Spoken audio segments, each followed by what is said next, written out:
What happened on Sunday?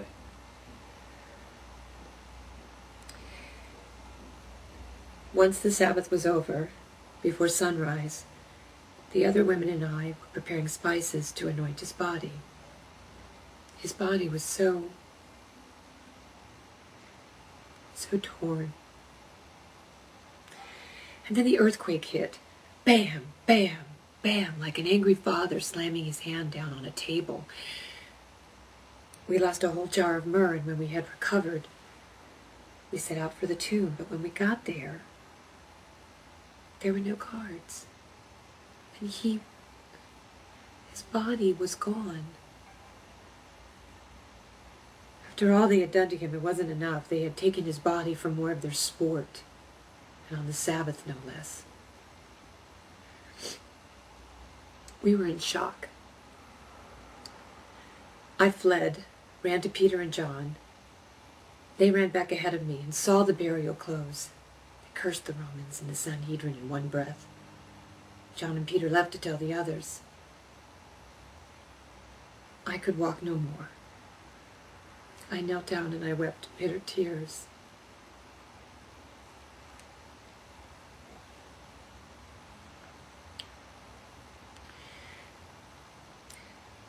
From inside the tomb, I heard a man's voice.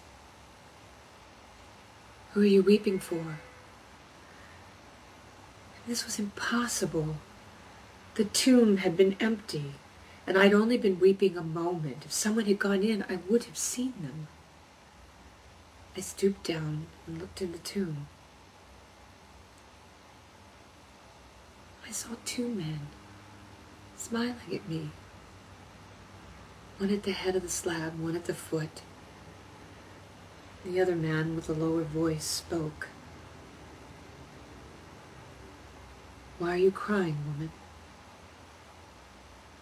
I answered, "Because they have taken my master's body and I don't know where he is." Being alone, I feared for my life, so I turned to run, but another man stood in my path.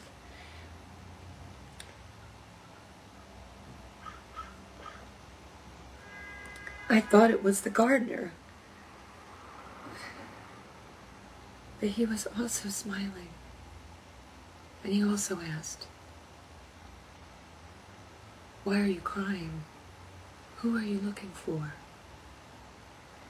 I pleaded, "Where is he? Did you take him? I'll take care of the body. Just tell me."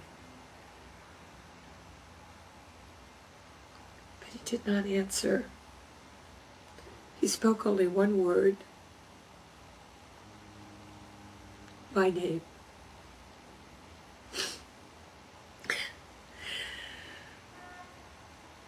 "Mary," he said, in that voice, his voice. The only voice that ever spoke to me with love, not hate or worse, lust. What I was seeing was impossible. I saw the nails pierce his hand. I saw him crowned with thorns. I saw him lifted high above me on that cross like a lamb on a spit. And I saw him put in the tomb and the stone rolled shut.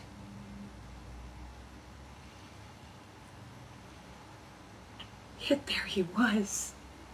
I knew then in my heart what my head would not allow.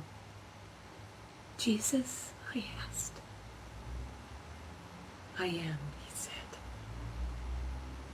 I ran to embrace him, but he held up his hand. It still had a hole in it, but no blood. I gasped. "Do not touch me," he said. "I have not yet gone up to my Father. I will come back and see you in the town. Go and tell the others." The next to the last time I saw him, the day before he left, he came to me. He held me like no one has ever held me before. Like a father holding his daughter before giving her away in marriage. Like a husband holding his wife before leaving on a journey. like two friends, embracing each other for the last time before one of them moves to another town. And as he held me, I only had one thought in mind.